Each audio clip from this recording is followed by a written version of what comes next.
सभी साथियों का आज के इस सेशन में हार्दिक स्वागत, अभिनंदन। साथियों, बात कर रहे हैं commerce grade first paper second, और जो आपकी अकाउंटेंसी बुक है उसका एक महत्वपूर्ण टॉपिक जो आपके पाठ्यक्रम में शामिल किया गया है वित्तीय विवरण।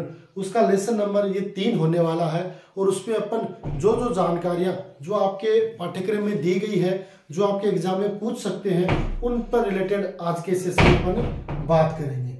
ठीक है साथियों, तो जो भी साथी हमारे साथ पहली बार जुड़े हैं वो एक बार सेशन को शेयर कर दें, और जिन्होंने अभी तक चैनल को सब्सक्राइब नहीं किया है वो एक बार सब्सक्राइब कर ले, ताकि आज के सेशन को अपन स्टार्ट कर सके।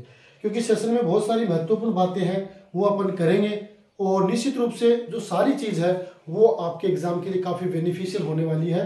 तो इसलिए आज के सेशन को बिल्कुल भी स्किप ना करें, पूरा सेशन है आपको स्टार्ट से लेकर एंड तक देखना है, ताकि हर पॉइंट है वो आपको क्लियरली समझ में आ सके। ठीक है साथियों, तो स्टार्ट करें वित्तीय विवरण।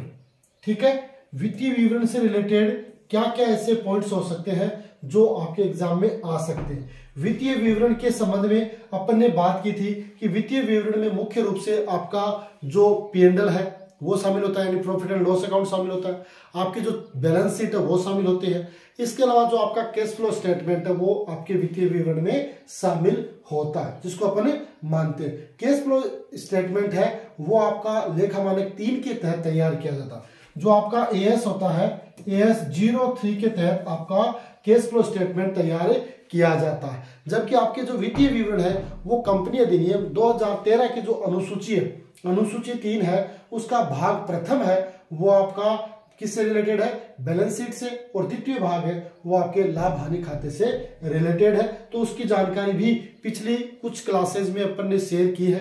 निश्चित रूप से जो लगातार हमारे साथ जुड़ रहे हैं उन साथियों को बहुत ज्यादा बेनिफिट हो रहा है, और प्रयास ये है कि एग्जाम तक आपको हर चीज है वो उपलब्ध करवाई जाए। ठीक है साथियों, तो आगे इस सेशन को मैं बढ़ाऊंगा, और सबसे पहले मैं बात करूंगा संपत्तियों से रिलेटेड। क्योंकि जो पिछला सेशन हुआ था उसमें अपन ने जो आपकी लायबिलिटीज होती है, जिसमें आपके इक्विटी होती है, जिसमें शेयर होल्डर फंड है, रिजर्व एंड सरप्लस है ना, पेंडिंग अलॉटमेंट मनी है ना, कोई अगेंस्ट वारंट से रिलेटेड है, इसके अलावा आपकी करंट लायबिलिटीज है और करंट असेट्स है, उससे रिलेटेड अपन ने बातें कर ली है। आज अपन जानेंगे संपत्तियों से रिलेटेड। तो कौन कौन सी संपत्तियां होती है जो आपकी बैलेंस शीट में होती है, और संपत्तियों की क्या क्या प्रकृति होती है, किस तरीके से उनका समायोजन होता है, वो सारी बातें हैं वो आज के सेशन में होंगी। ठीक है, सबसे पहले अपन बात करेंगे आपकी गैर चालू संपत्तियां, यानी नॉन करंट असेट्स, है ना।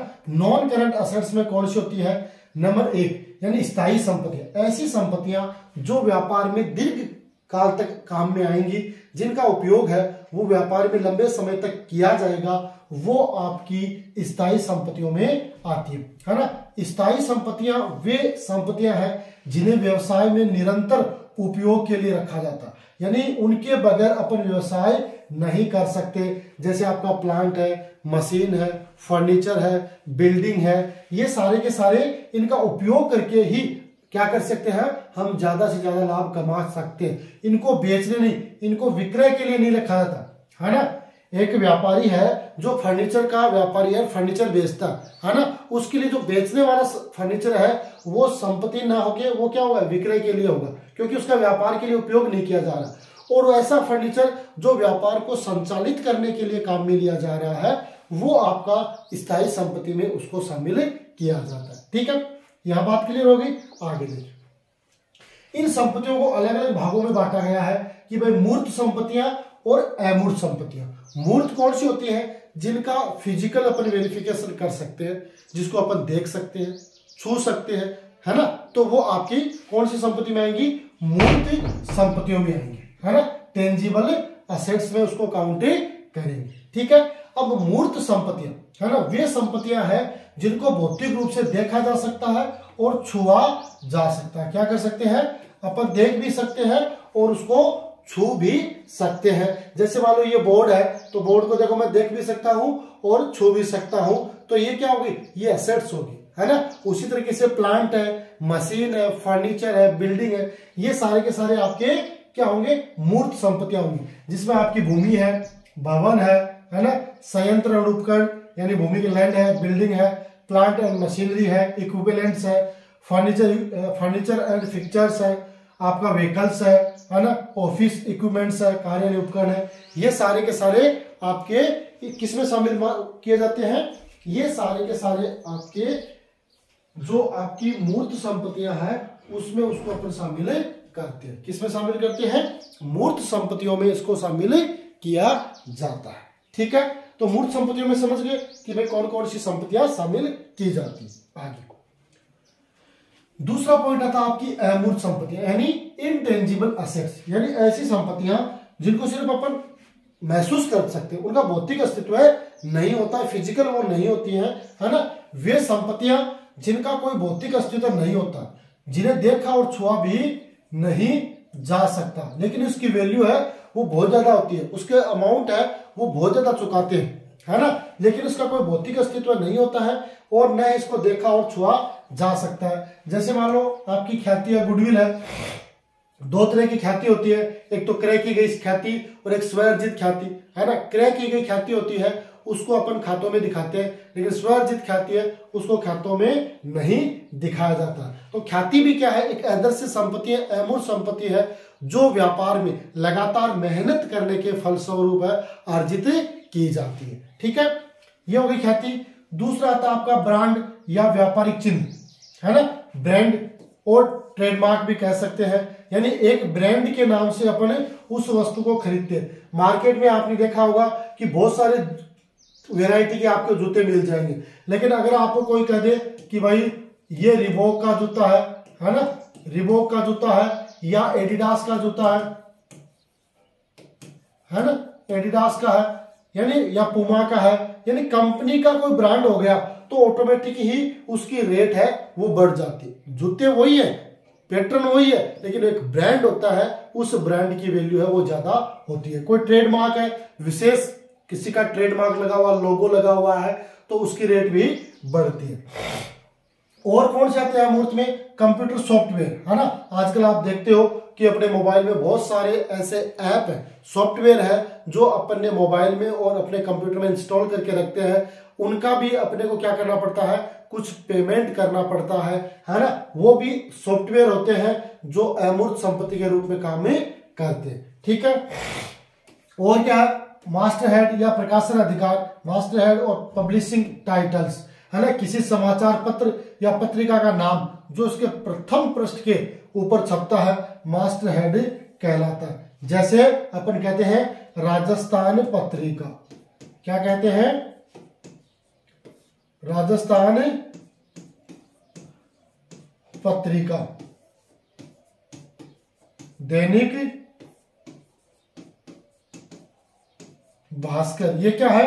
ये मास्टर हेड है, क्योंकि अपन इसके नाम से ही उस समाचार पत्र को खरीदते कि भाई आपको कौन सा अखबार चाहिए, कि भाई मेरे को दैनिक भास्कर चाहिए, मेरे को राजस्थान पत्रिका चाहिए, मेरे को पंजाब केसरी चाहिए, मेरे को जो है इंग्लिश वाला आता है टाइम्स ऑफ इंडिया वो चाहिए। तो ये सारे के सारे इस मास्टर हेड के कारण बिकते हैं और उसका नाम है उसके वो फ्रंट पेज पे होता है। तो ये सारे के सारे आपके अमूर्त संपत्तियां या इनटेंजिबल एसेट्स में इसको शामिल करते हैं। ठीक है, बढ़े आगे। और क्या है? खनन अधिकार, है ना, माइनिंग राइट्स है। तो ये भी अधिकार है, वो किसके रूप में आते हैं? एक लाइसेंस के रूप में आते हैं, है ना, कि भाई इतने दिन तक आप जो खनन अधिकार है वो आपको दिया जाता है और इतने समय तक आप यहां से इतना जो माइंस है वो निकाल सकते हो। तो ये भी इसी में आता है। प्रतिलिपि अधिकार, कॉपीराइट क्लेम है, एकस्व यानी पेटेंट वाला है, या अन्य कोई बौद्धिक संपदा अधिकार है, इंटेलेक्चुअल प्रॉपर्टी राइट्स है, या सेवाएं और संचालन अधिकार है, सर्विस एंड ऑपरेटिंग राइट्स है ना। ये सारे के सारे आपके किस में आते हैं? इंटेंजिबल में आते हैं। अब ये चीज आपने देख ली, तो अगर परीक्षा में अगर बाय द वे इसमें से कोई सा भी जैसे माइनिंग राइट आ जाए कि भाई माइनिंग राइट है, उनमें से कौन सी संपत्ति है, मूर्त है, अमूर्त है, स्थायी है ना, उपरोक्त सभी है, तो ये चीज जब अपने को पता होगी तो उसका अपन आंसर एक को क्लियरली दे पाएंगे। तो ये अपने को ध्यान में रखना कि भाई क्या होगा कि जो आपके माइनिंग राइट्स है ये आपकी अमूर्त संपत्तियों में मानी जाएगी। नृत्य है, रिसिप्ट्स है, फार्मूला है, डिजाइन और मूल स्वरूप है ना, लाइसेंस और फ्रेंचाइज है। ये सारे के सारे क्या होते हैं? आपके अमूर्त संपत्तियों के उदाहरण। जैसे मान लो जो ये फ्रेंचाइज है, फ्रेंचाइज अपन कहते हैं ना कि भाई अब वर्तमान में क्या चल रहा है, आईपीएल चल रहा है, और आईपीएल में बहुत सारे ऐसे फ्रेंचाइज है जिनका नाम है वो उसमें दिया जाता है। जैसे आपने देखा होगा कि मैच समाप्ति के बाद जो खिलाड़ी बढ़िया प्रदर्शन करता है उससे जो कमेंटेटर है या उस ग्राउंड पर जो स्टाफ है वो उनसे सवाल करते हैं। जैसे रवि शास्त्री है या हर्षा भोगले है या कोई भी ऐसा व्यक्ति जो उससे पूछता है, तो उसके पीछे आपने देखा होगा कि बहुत सारे ऐसे लोगो लगे होते हैं जो उसके स्पॉन्सर होते हैं, सह स्पॉन्सर होते हैं, है ना, जो उनके फ्रेंचाइज होते हैं जिन्होंने उसके राइट्स है वो खरीद रखा है। उसी तरीके फ्रेंचाइज में अपन माने कि उन्होंने जैसे हॉट स्टार है ना, जियो हॉट स्टार, उन्होंने मिलकर उस आईपीएल के सारे राइट्स, व्यूवरशिप है वो उन्होंने खरीद रखी है। यानी वो मैच है वो सारे के सारे जियो हॉटस्टार पर दिखेंगे आपको और कहीं नहीं दिखेंगे, है ना,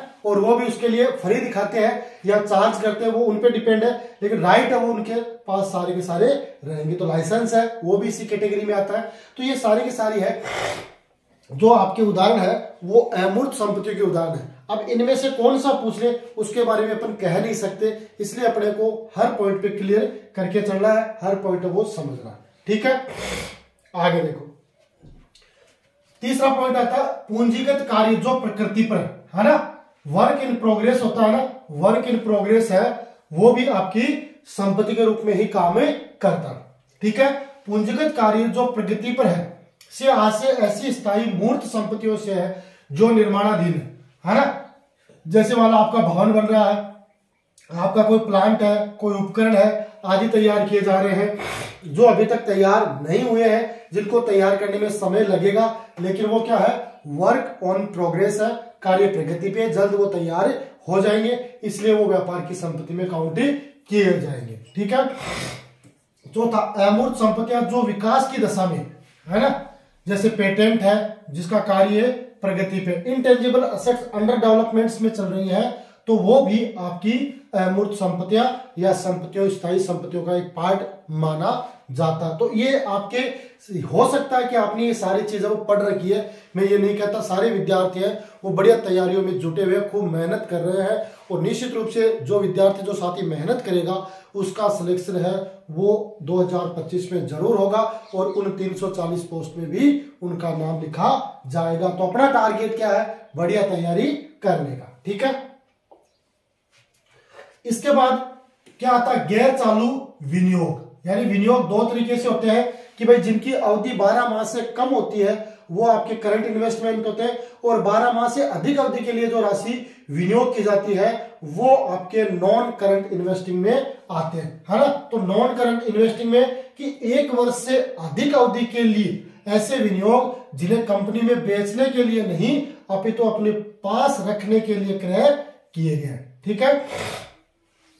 1 वर्ष से अधिक अवधि के लिए ऐसे विनियोग जिन्हें कंपनी में बेचने के लिए नहीं अपितु तो अपने पास रखने के लिए क्रय किया गया है, तो वो आपके गैर चालू विनियोग होंगे, ठीक है। दूसरा व्यापारिक विनियोग है ना, व्यापारिक विनियोग यानी ट्रेड इन्वेस्टमेंट, एक कंपनी द्वारा अपने व्यापार और व्यवसाय में वृद्धि करने के उद्देश्य से अन्य कंपनी के असौदे ऋण पत्रों में किए गए विनियोग व्यापारिक विनियोग कहलाते हैं, है ना।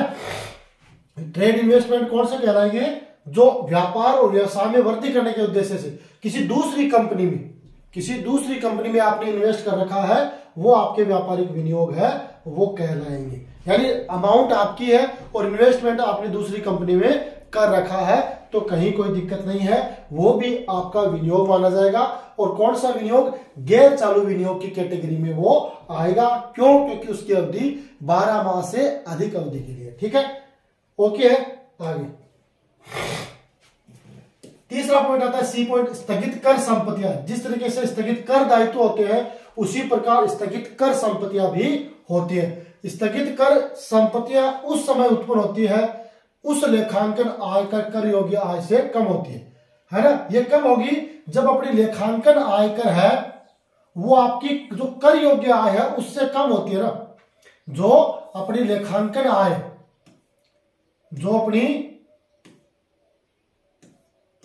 जो ये लेखांकन आय है ना, ये कर योग्य आय से क्या होती है, कम होती है तो वहां पर अपनी क्या होती है, स्थगित कर संपत्तियां उत्पन्न होती है, क्योंकि अपनी आय क्या है कम और टैक्स बढ़ रहा है ज्यादा, तो वहां पर अपनी संपत्तियां डेवलप होती है। ठीक है। डी में क्या है, दीर्घकालीन ऋण और अग्रिम। अगर आपने किसी को लॉन्ग टर्म लोन दे रखा, लॉन्ग टर्म एडवांस दे रखा, यानी किसी ने आपने किसी को लोन दे रखा, तो वो आपके लिए क्या होगी, संपत्ति। और उसकी अवधि अगर 1 वर्ष से अधिक है ना, तो ये सारे आपके दीर्घकालीन ऋण और अग्रिम। अग्रिम में क्या होता है, जैसे प्रीपेड, कई बार क्या होता है जो राशि ड्यू हुई नहीं है और उसको अपन चुका देते हैं तो वो प्रीपेड एक्सपेंसेस हो जाता है, तो वो भी आपका अग्रिम है, इसलिए उसको भी संपत्ति में काउंट करते हैं। ठीक है। ऐसे ऋण और अग्रिम जिनकी स्थिति विवरण की तिथि से 12 माह के अंदर वापस प्राप्त होने की संभावना नहीं है ना, जिनकी 12 माह में अंदर वापस प्राप्त करने की संभावना नहीं है, वो आपके सारे के सारे दीर्घकालीन ऋण की कैटेगरी में आएंगे, यानी उनको 12 माह से कम समय में प्राप्त नहीं किया जा सकता, यानी 12 माह के बाद ही वो प्राप्त होगी। ठीक है। अगला, अन्य गैर चालू संपत्तियां, अदर नॉन करंट असेट्स, है ना। अदर नॉन करंट असेट्स में, ठीक है, स्थगित कर संपत्तियों में दीर्घकालीन ऋण और अग्रिम हो गया। अन्य गैर चालू संपत्तियों में, है ना, अन्य गैर चालू संपत्तियों में अदर नॉन करंट असेट्स, ठीक है, इसमें दीर्घकालीन व्यापारिक प्राप्य, दीर्घकालीन व्यापारिक प्राप्य, यानी जिस दीर्घकाल का नाम आ गया तो इसका मतलब 1 वर्ष से अधिक अवधि होगी, उसके बाद ही वो प्राप्त होंगे, उससे पहले वो प्राप्त नहीं होंगे। ठीक है। अब देखो कुछ बात करेंगे करंट असेट्स की। अभी अपन ने बात की थी फिक्स असेट्स के जो पार्ट थे उस पर अपन ने चर्चा की। अब देखेंगे अपन ने करंट असेट्स, ठीक है, चालू संपत्तियां, है ना। अब करंट असेट्स में कौन कौन सी आती है, कि वे संपत्तियां जिनके सामान्य संचालन चक्र में अथवा स्थिति विवरण की तिथि से 12 माह के अंदर वसूल होने की संभावना है। ठीक है। चालू संपत्तियों में कौन सी आएंगी, कि वे संपत्तियां जिनकी सामान्य संचालन चक्र में अथवा स्थिति विवरण की तिथि से 12 माह के अंदर राशि वसूल होने की संभावना है, वो आपकी किस में आएंगे, करंट असेट्स में आएंगे। ठीक है। अब इसमें कौन कौन से आएंगे, चालू विनियोग, है ना, चालू विनियोग इसमें आपके आएंगे। स्टॉक, है ना, स्टॉक को अलग अलग तरीके से डिवाइड किया गया है। जैसे आपका कच्चा माल, अगर कोई कंपनी मैन्युफैक्चरिंग कंपनी है जो वस्तु का उत्पादन करती है और फिर उसे माल तैयार करने में काम करती है, जैसे मान लो गन्ने की जो कंपनी मान लो पहले गन्ना खरीदती है, फिर उससे चीनी बनाती है, फिर मार्केट में बेचती है, और एक सीधे क्या होते हैं कि भाई चीनी खरीदी और चीनी बेच दी, तो वो तो होती है व्यापारिक संस्था है। लेकिन जो गन्ना बाजार से खरीदती है फिर चीनी बनाती है, तो वो होती है आपकी निर्माणी संस्था है। तो वहां पर जो माल है वो कच्चा माल भी होता है, तो रॉ मटेरियल भी होता है, तो रॉ मटेरियल की कैटेगरी में आएगा। ठीक है। अर्धनिर्मित माल, वर्क इन प्रोग्रेस, जो आप जैसे मान लो गन्ना रख दिया तो वो तो रॉ मटेरियल हो गया, और गन्ना रख के अपन ने उसको चीनी की प्रोसेस में लगा दिया, यानी उसका रस निकाल लिया, तो वो आपका क्या आ गया, वर्क इन प्रोग्रेस में हो गया, अर्धनिर्मित माल की कैटेगरी में आ गया। और फिर आता है निर्मित माल यानी फिनिश गुड्स, जब आपने कंप्लीट सारी प्रोसेस करके और आपने उस चीनी को साफ करके कट्टा में पैक कर दिया, वो आपका आ गया फिनिश गुड्स। तो ये स्टॉक है, स्टॉक की 3 कैटेगरी अपने को पता होनी चाहिए। इसके अलावा व्यापारिक रहतियां, स्टॉक इन ट्रेड, यानी जो माल, स्टॉक इन ट्रेड क्या होता है कि जो माल वर्ष के अंतिम दिन बिना बिके रह जाता है वो होता है स्टॉक इन ट्रेड, यानी इसको अपन क्या कह सकते हैं, क्लोजिंग स्टॉक भी कह सकते हैं। तो ये आपका इसी स्टॉक का ही पार्ट होता है। अगर तीनों को अलग अलग भी कर सकते हैं और एक साथ भी आपको दिया हुआ मिल सकता है। अगला stores and spheres, stores and spheres है, वो भी आपके जो आपका स्टॉक है उसी का पार्ट है ना। स्टोर्स और स्पेयर जो छोटे छोटे पार्ट्स होते हैं उनको एक जगह रखा जाता है। छोटे औजार, लूज टूल्स, इसको ध्यान रखना, ये आपका करंट असेट्स का पार्ट है। बहुत बार परीक्षा में पूछा जाता है कि भाई लूज टूल्स है वो कौन सी संपत्ति होती है, तो ये अपने को ध्यान में रखना, स्टॉक का पार्ट है और करंट असेट्स है उसमें इसको शामिल किया जाता है। ठीक है। बताओ देखिए समझे कि नहीं समझे, हर पॉइंट है वो आपको समझना जरूरी है। तो ये चालू संपत्तियों के रिलेटेड अपन चर्चा कर रहे हैं कि भाई कौन कौन सी संपत्तियां हैं वो करंट असेट्स का पार्ट होती है। एक आता है आपका मार्ग में माल, गुड्स इन ट्रांजिट को स्टॉक के अंतर्गत अलग उप शीर्षक में दर्शाया जाता है ना। बहुत बार प्रश्न पूछा जाता है कि भाई जो आपका स्टॉक गुड्स इन ट्रांजिट है उसको कहां दिखाया जाएगा, तो स्टॉक तो आपका है ना, जो आपका स्टॉक के अंतर्गत उसे उप शीर्षक के अंतर्गत दिखाया जाता है। गुड्स इन ट्रांजिट क्या होता है कि जब अपन ने किसी व्यक्ति को माल बेच दिया और बेचने के बाद, क्योंकि अपना जो वित्तीय वर्ष है वो 1 अप्रैल से स्टार्ट होता है, 1 अप्रैल से 31 मार्च तक स्टार्ट चलता है। अब मान लो अपन ने कई बार क्या होता है कि भाई 30 मार्च या 31 मार्च को अपन ने क्या कर दिया, माल बेच दिया, है ना। तो माल बेच दिया तो वो माल की अपने पास प्राप्ति भी नहीं आई कि भाई माल रिसिप्ट हो गया, और अपने पास भी नहीं है, बीच में वो माल है, तो ऐसी कंडीशन में उसको मार्ग में माल है वो शो किया जाता है, और इसीलिए इसको स्टॉक के उपशीर्षक के अंतर्गत दिखाया जाता है। क्योंकि हो सकता है कि वो उस व्यक्ति के पास अभी पहुंचा ही नहीं है, तो वो जमा कैसे करेगा, और अपने पास भी नहीं है, तो इस कंडीशन में इसको इस तरीके से अपन शो करते हैं। अगला आता है व्यापारिक प्राप्ति, ट्रेड रिसीवेबल्स, है ना, कि व्यापार के सामान्य संचालन के दौरान माल विक्रय या सेवाएं प्रदान प्राप्य व्यापारिक प्राप्य कहलाते हैं, है ना। व्यापार के सामान्य संचालन के दौरान माल विक्रय या सेवाएं प्रदान की जाती है, तो उनसे जो राशि प्राप्त होती है वो आपकी रिसीवेबल होती है। चाहे अपन माल बेचे और चाहे सेवाएं प्रदान करें, उसके बदले में अपने को राशि प्राप्त होगी तो वो आपके व्यापारिक प्राप्य कह रहे हैं। इनमें मुख्यतः 12 माह के अंदर डेटर्स और बिल रिसीवेबल को शामिल किया जाता है, जिनकी अवधि कितनी होगी, 12 माह के अंदर, 12 माह से कम अवधि के होंगे, और इसीलिए इनको फिर क्या कहेंगे, बिल रिसीवेबल को, फिर इन दोनों को करंट असेट्स में शामिल किया जाता है। आपका डेटर है और बिल रिसीवेबल है, दोनों को करंट असेट्स में शामिल करेंगे। ठीक है, समझ गए मेरी बात। तो व्यापारिक प्राप्य है वो इस तरीके से आपको मानी जाएंगी, जिसमें आपका डेटर भी होगा और बिल रिसीवेबल भी होगा।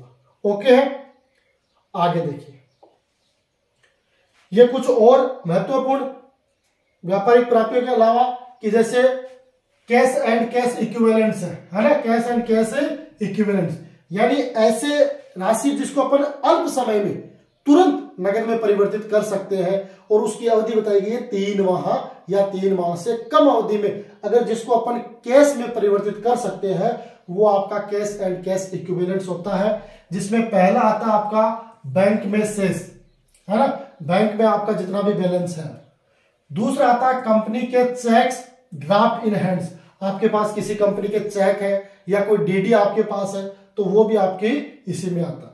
ठीक है, नगद शेष कैश इन हैंड, नगद शेष कैश इन हैंड भी है, वो इसी कैटेगरी में आता है। अगला आता अल्पकालीन ऋण और अग्रिम, short term loan and advance. अगर आपने किसी को अल्पकाल के लिए कोई लोन दे रखा है, कोई अग्रिम दे रखा है, तो वो भी आपका कैश एंड कैश इक्विवेलेंट्स में आता। अल्पकाल की अवधि होगी 3 माह से कम।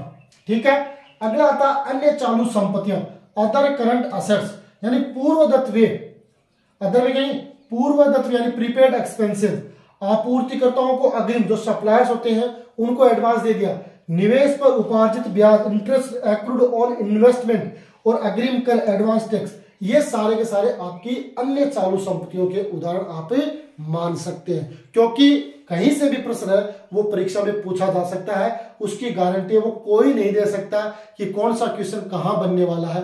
अपना टारगेट ये होना चाहिए कि अपने को जो पाठ्यक्रम में जो चीज दे रखी है उनका विस्तृत अध्ययन करना, पॉइंट टू पॉइंट उनको पढ़ना है, समझना, और ऐसा काम करेंगे तो निश्चित रूप से उसका बेनिफिट अपने को मिलेगा, है ना। तो ये चीज अपने को समझनी होगी। तो ये आपकी करंट असेट्स के कुछ और उदाहरण होंगे। इसके अलावा आकस्मिक दायित्व, कंटीजेंट लायबिलिटीज भी मानी जाती है कि भाई ऐसे दायित्व है जो अकस्मात उत्पन्न हो सकते हैं, अगर उत्पन्न हो गए तो उनको चुकाना पड़ेगा, है ना। तो वो कौन कौन से होते हैं और उनको कहां दिखाया जाता है, ये अपने को देखना जरूरी है। नंबर 1 आकस्मिक दायित्व, है ना, कि ये वे दायित्व है जो वर्तमान में दायित्व नहीं है, वर्तमान में कोई दायित्व नहीं है, परंतु जिनका होना या न होना भविष्य की किसी घटना पर आधारित होता है। जैसे मान लो अपना कोई केस है वो कोर्ट में चल रहा है, अब कोर्ट में चल रहा है तब अपन नहीं कह सकते कि भाई कौन जीतेगा कौन हारेगा, लेकिन बाय द वे 5 साल 3 साल 2 साल बाद वो केस अपन हार जाते हैं तो हमारी कुछ दायित्व बन सकते हैं, तो अकस्मात बने ना, तो वो आपकी कंटीजेंट लायबिलिटीज में होते हैं। अर्थात दायित्व का होना निश्चित नहीं है ना। इनकी राशि चिट्ठे के योग में शामिल नहीं की जाती है, ये अपने को ध्यान में रखना कि आकस्मिक दायित्व है उनकी राशि चिट्ठे के योग में शामिल नहीं की जाती है। यानी बैलेंस शीट का जो टोटल होगा जिसमें आपके असेट साइड और लायबिलिटी साइड दोनों का टोटल होगा उसमें आपके आकस्मिक दायित्व की राशि को शामिल नहीं करना है। तो क्या करना है, अतः इनकी राशि को चिट्ठे के नीचे नोट्स टू अकाउंट है ना, चिट्ठे के नीचे नोट्स टू अकाउंट में दिखाया जाता है। किसमें, नोट्स टू अकाउंट में इनको शो किया जाएगा, नोट्स टू अकाउंट में इनको दिखाया जाएगा। ठीक है, समझ गए मेरी बात। तो इस राशि को चिट्ठे के नीचे नोट्स टू अकाउंट में इसको शो करना होता है। ठीक है, समझ गए मेरी बात। अब तो क्या ना, अब कोई दिक्कत नहीं है किसी प्रकार की। तो ये अपने को ध्यान में रखना है कि कंटीजेंट लायबिलिटीज कोई भी है उसको चिट्ठे की मूल राशियों में शामिल नहीं करना है, उसे नीचे जो अपन कहते हैं नोट्स टू अकाउंट, पहले इसको फुट नोट कहते थे है ना, टिप्पणी के रूप में, और अब इसका नया नाम आ गया नोट्स टू अकाउंट में इनको शो किया जाएगा। ठीक है, समझ गए मेरी बात।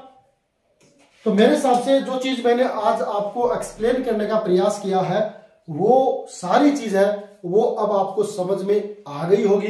अगर फिर भी किसी साथी को किसी प्रकार का कोई संशय हो, कोई डाउट हो, तो जरूर आप कमेंट करें, जरूर आप मैसेज करें। हम प्रयास करेंगे कि आपके इस मैसेज का अपन रिप्लाई करें और हमारे द्वारा जो बेहतर से बेहतर प्रयास आपके लिए हो सकते हैं उनको पूरा करने का प्रयास करेंगे। इसी आशा और विश्वास के साथ आज के सेशन में इतना ही, मिलेंगे अगले सेशन में, तब तक के लिए गुड बाय।